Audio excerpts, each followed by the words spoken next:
ಅಖಿಲ ಭಾರತ ರೈತ ಹಾಗೂ ಕೃಷಿ ಕಾರ್ಮಿಕರ ಸಂಘಟನೆಯಿಂದ ಬಗರ್ ಹುಕುಂ ಸಾಗುವಳಿದಾರರಿಗೆ ಹಕ್ಕುಪತ್ರ ಸೇರಿದಂತೆ ವಿವಿಧ ಬೇಡಿಕೆ ಈಡೇರಿಕೆಗಾಗಿ ಮಾರ್ಚ್ 10ರಂದು ವಿಧಾನಸೌಧ ಚಲೋ ಹಮ್ಮಿಕೊಳ್ಳಲಾಗಿದೆ ಎಂದು ಸಂಘಟನೆಯ ಸುನೀತ್ ಕುಮಾರ್ ತಿಳಿಸಿದರು.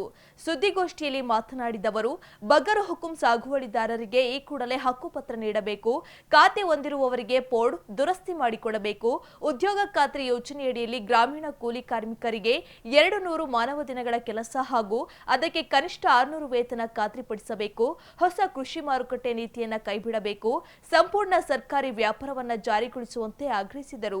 ಕೈಗಾರಿಕೆಗಳ ಅಭಿವೃದ್ಧಿಗೆ ಭೂಮಿ ಕಳೆದುಕೊಂಡ ರೈತರಿಗೆ ವಂಶ ಪಾರಂಪರ್ಯವಾಗಿ ಕಾಯಂ ಉದ್ಯೋಗವನ್ನು ನೀಡಬೇಕು, ಈ ಕೂಡಲೇ ಮಾಯಕೊಂಡ ಕ್ಷೇತ್ರದ ಬಗರ್ ಹುಕುಂ ಸಾಗುವಳಿದಾರರಿಗೆ ಹಕ್ಕುಪತ್ರ ವಿತರಿಸಲು ಭೂ ಮಂಜೂರಾತಿ ಸಮಿತಿ ರಚಿಸಿ ಹಕ್ಕುಪತ್ರ ವಿತರಿಸಬೇಕೆಂದು ಆಗ್ರಹಿಸಿದರು.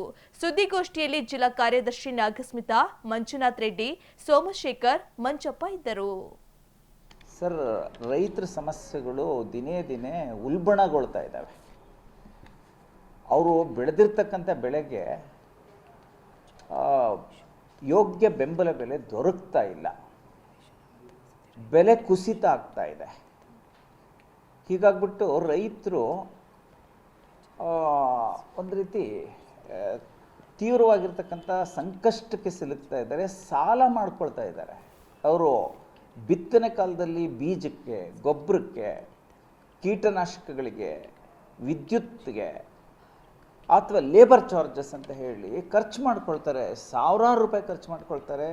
ಕೈಯಾಗಿ ದುಡ್ಡಿರೋದಿಲ್ಲ, ಸಾಲ ತಗೊಂಡು ಬಂದು ಖರ್ಚು ಮಾಡ್ಕೊಳ್ತಾರೆ. ಬಟ್ ಬೆಳೆ ಬಂದ ಮೇಲೆ ಬೆಳೆ ಇಳುವರಿ ಮಾಡಿಕೊಂಡು ರಾಶಿ ಮಾಡ್ಕೊಂಡು ತಗೊಂಡೋಗಿ ಮಾರ್ಕೆಟಿಗೆ ಮಾರೋಣ ಅಂತ ಹೋದರೆ ಅಲ್ಲಿ ಮಾರ್ಕೆಟ್ನಲ್ಲಿ ಬೆಲೆ ಕುಸಿತ ಆಗುತ್ತೆ, ಬೆಲೆ ದೊರೀತಾ ಇಲ್ಲ. ಹೀಗಾಗ್ಬಿಟ್ಟು ರೈತರು ಮಾಡಿರೋ ಖರ್ಚನ್ನೇ ವಾಪಸ್ ಪಡ್ಕೊಳಕ್ಕಾಗ್ತಾ ಇಲ್ಲ. ಇದರಿಂದ ಆಗ್ಬಿಟ್ಟು ರೈತರು ಏನು ಮಾಡ್ತಾ ಇದ್ದಾರೆ ಅಂತ ಹೇಳಿದ್ರೆ,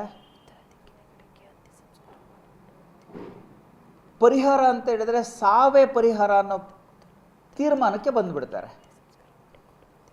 ಸಾವೇ ಪರಿಹಾರ ಅನ್ನೋ ತೀರ್ಮಾನಕ್ಕೆ ಬಂದ್ಬಿಟ್ಟು ಆತ್ಮಹತ್ಯೆ ಮಾಡ್ಕೊಳ್ತಾ ಇದ್ದಾರೆ.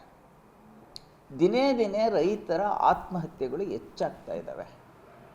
ಈ ಬಗ್ಗೆ ನಾವು ಸರ್ಕಾರನ ಕೇಳ್ತಾ ಇದ್ದೀವಿ, ಯೋಗ್ಯ ಬೆಂಬಲ ಬೆಲೆ ನಿಗದಿ ಮಾಡಿ, ಆ ಬೆಂಬಲ ಬೆಲೆಯನ್ನು ಕಡ್ಡಾಯ ಮಾಡಿ, ಕಾಯ್ದೆ ಮಾಡಿ.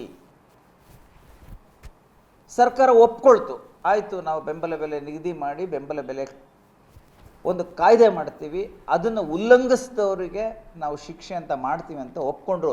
ಲಿಖಿತ ಭರವಸೆ ಕೊಟ್ಟರು, ಮಾನ್ಯ ಪ್ರಧಾನಮಂತ್ರಿಗಳು ಲಿಖಿತ ಭರವಸೆ ಕೊಟ್ಟರು. ಬಟ್ ಭರವಸೆ ಕೊಟ್ಟು 2 ವರ್ಷ ಆಯಿತು, ಅದನ್ನು ಜಾರಿಗೊಳಿಸ್ತಾ ಇಲ್ಲ, ಉಲ್ಲಂಘನೆ ಮಾಡ್ತಾರೆ.